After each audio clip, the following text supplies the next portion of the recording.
ओम गुरुर्ब्रह्मा गुरुर्विष्णु गुरुर्देवो महेश्वरः गुरुर्साक्षात् परम ब्रह्म तस्मै श्री गुरुवे नमः। कथा रामायण की चल रही थी, बालकांड की समाप्ति हुई है। समय समय पर कुछ विशेष कथा भी होनी चाहिए। कार्तिक कथा बीच में डाला था। अभी माघ का महीना है तो बतलाए थे ने, कार्तिक माघ चैत चितलाई 9 दिन कथा पर है सुखदाई।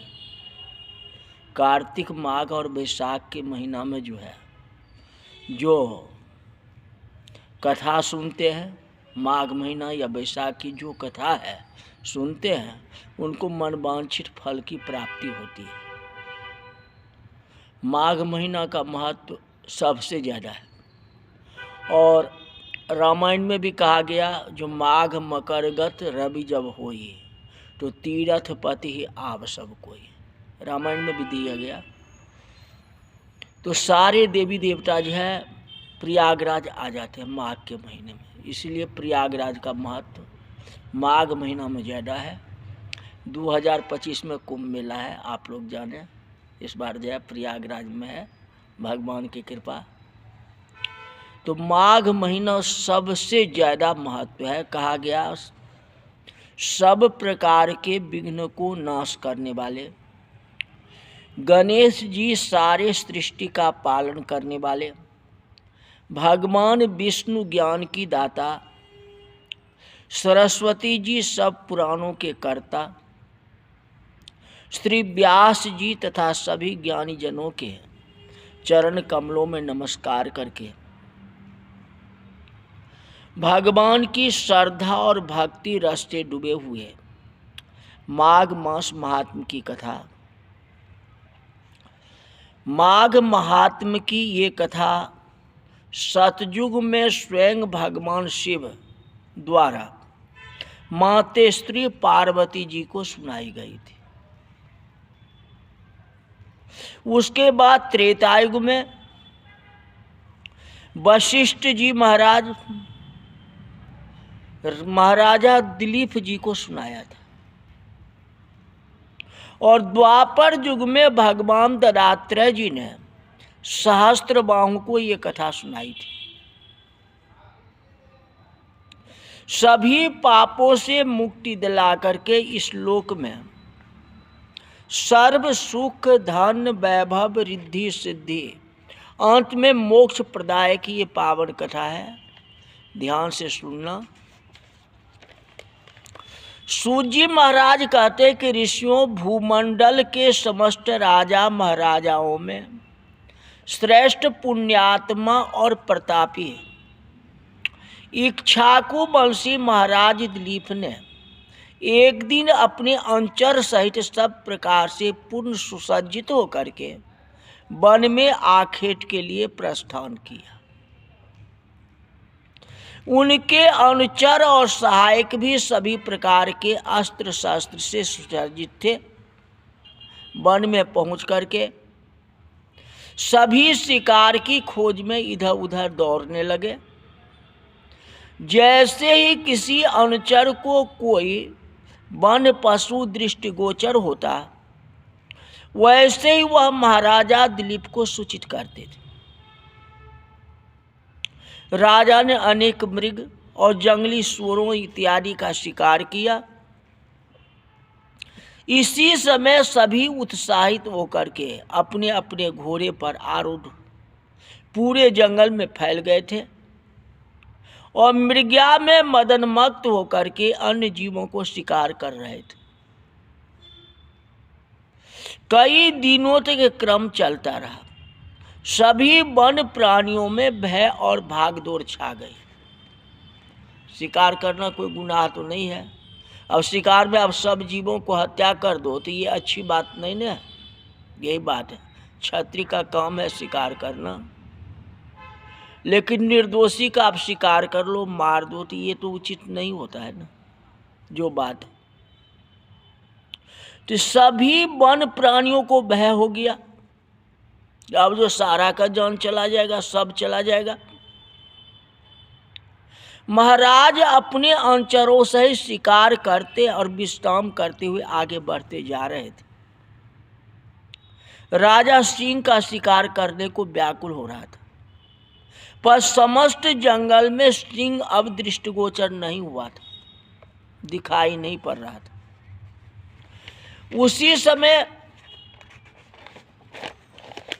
उसी समय राजा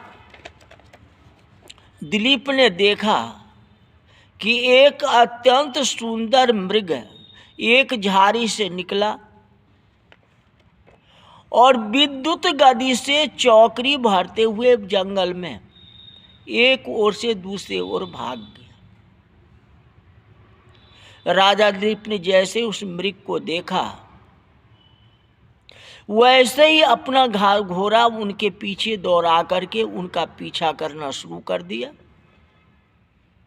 किंतु मृग के भागने की गति इतनी तीव्र थी कि राजा का अश्व उसके पास पहुंच नहीं पा रहा था। भगवान शिवजी ने पार्वती को बतलाया कि हे पार्वती, यह कोई साधारण वन मृग न था, बल्कि मायावी मृग था। कभी यह मायावी मृग वायु वेग से उड़ता प्रतीक होता और कभी लंबी लंबी छलांग और कुलाचे भरता हुआ जंगल में अदृश्य हो जाता था। राजा को अपने धनुष पर सर संधान कर उस मृग का आखेट करने का अवसर ही प्राप्त नहीं हो रहा था। इस प्रकार अत्यंत कठिन मार्गों से गमन करता हुआ वह मृग राजा को भ्रमित और श्रमित करता हुआ कठिन और दुर्गम मार्ग से भागता रहा और अत्यंत दुर्गम लता गुल्म से आच्छादित कंटकाकीर्ण प्रदेश में घुस करके अदृश्य हो गया। आखिर नहीं मिला। राजा भी मृग के पीछे पीछे अपने अनुचरों सहित जंगल के उन दुर्गम भाग में प्रविष्ट हो गए, परंतु अब यह मायावी मृग वहां से लुप्त हो चुका था। थके हुए राजा और उनके अनुचर प्यास से व्याकुल हो रहे थे। कुछ दूरी पर प्यास से व्याकुल राजा और उनके अनुचरों ने एक अत्यंत सुंदर और रमणीक जलाशय देखा। इस सरोवर की शोभा देख करके राजा और उनके अनुचर प्रफुल्लित हो गए, खुश हो गए। सरोवर का जल अत्यंत स्वच्छ था, निर्मल, पारदर्शी था।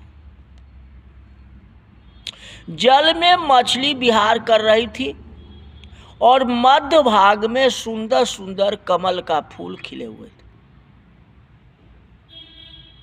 राजा का मन प्रसन्न हो गया और वह अपना सारा श्रम और क्लांति भूल गया। अपने अपने घोड़ों से उतर गए और जलाशय के किनारे के वृक्षों से बांध करके विश्राम करने लगे। थकावट दूर होने पर सबने सरोवर में स्नान किया और मध्याह्न संध्या उपासना करके भोजन किया। भोजन उपरांत राजा अपने अनुचरों सहित सरोवर के वृक्ष की छाया में विश्राम करने लगे। राजा ने रात्रि उसी सरोवर के किनारे पर बिताने का निर्णय लिया। भोजन करने और मसाले जलाने के बाद राजा और कुछ सेवक सो गए, कुछ पहरा देने लगे। रात्रि के दूसरा प्रहर में जंगली सुगरों का एक बड़ा सा दल उस सरोवर पर आया। सुगरों ने जल में घुस करके सरोवर के कमलों को जी भर के भक्षण किया और जल पी के अपनी भूख और प्यास को मिटाई। सरोवर के जल और कमलों से सूकर दल अपनी भूख और प्यास शांत कर लौटने गया। तभी उन पर राजा ने शिकारी दल और सैनिकों ने अचानक तलवार, भाला और बाण से भयंकर आक्रमण कर दिया। अनेक शूकर मारे गए। इससे राजा के अनुचर और शिकारियों और सैनिकों ने प्रसन्नता की लहर दौड़ गई। राजा ने मरे हुए सूरों को घोड़ों पर लदवाया और नगर के लिए प्रस्थान करने को कहा। महाराज दिलीप दल बल सहित जैसे ही प्रस्थान करने को उद्यत हुए तो उन्होंने अपने सामने एक अत्यंत तेजस्वी और देवी आभा संपन्न तपस्वी को देखा। राजा अश्व से उतर करके आदर सहित ऋषि को शीश नवा के प्रणाम कर खड़ा हो गया। वह तपस्वी और कोई नहीं, महर्षि वैखानस जी थे, जिन्होंने अपनी उग्र तपस्या और व्रत की दिव्य शक्ति द्वारा महर्षि पद को प्राप्त कर लिए थे। महर्षि वैखानस ने राजा के बहुमूल्य वस्त्र, आभूषण और सज्जित दलबल को पहले ही देखकर राजा होने का अनुमान लगा लिया था। महर्षि ने गंभीर स्वर में कहा कि राजन, इस पवित्र और संपूर्ण व्रत शुक्ल माह में आप इन वन्य प्राणियों को संहार कर रहे हो, यह बड़े खेद की बात है, दुख की बात है। यदि आप जैसे श्रेष्ठ राजा भी मांस और मदिरा और मृगा में लिप्त बने रहेंगे तो संसार का क्या होगा? जब राजा ही गलत करेगा, अपराध करेगा, किसी की हत्या करेगा, तो परिजनों का क्या होगा? कोई भी कर सकता है। आपको स्वर्ग की प्राप्ति कैसे होगी बताओ? इसलिए यदि तुम स्वर्ग प्राप्ति करने की इच्छा रखते हो तो माघ मास का स्नान प्रयागराज आदि दिव्य तीर्थ पर जाकर के करो। माघ मास का माघ की महात्म कथा को पूर्ण श्रद्धा और भक्ति पूर्वक सुनो। हे राजन, इससे निश्चय रूप में आपका कल्याण होगा और आपका उद्धार होकर आपको स्वर्ग की प्राप्ति कराएगी। इसलिए माघ महीना की कथा सुनाओ, प्रयागराज में स्नान करो, महत्व सबसे ज़्यादा है। तो इस महीने में प्रयागराज का महत्व सबसे ज़्यादा है। इसे प्रयागराज में जाके कहते जो पग पड़े प्रयाग में पाप पहाड़ बिलाए। वहाँ अगर एक घड़ी 1 घंटा भी अगर भगवान का नाम लेंगे या आधा घंटा भी करेंगे तो वहाँ का महत्व सबसे ज़्यादा होगा। तो प्रत्येक साल तो हम नहीं जा पाते, लेकिन आगे साल 2025 में तो चलना है। माघ महीना इस तरह से अध्याय हुआ। हे कृष्ण गोविंद हरे मुरारी, हे नाथ नारायण वासुदेवा। हे कृष्ण गोविंद हरे मुरारी, हे नाथ नारायण वासुदेवा। हे नाथ नारायण वासुदेवा, हे नाथ नारायण वासुदेवा। हे नाथ नारायण वासुदेवा, हे नाथ नारायण वासुदेवा। हे कृष्ण गोविंद हरे मुरारी, हे नाथ नारायण वासुदेवा। हे कृष्ण गोविंद हरे मुरारी, हे नाथ नारायण वासुदेवा। हे नाथ नारायण वासुदेवा, हे नाथ नारायण वासुदेवा।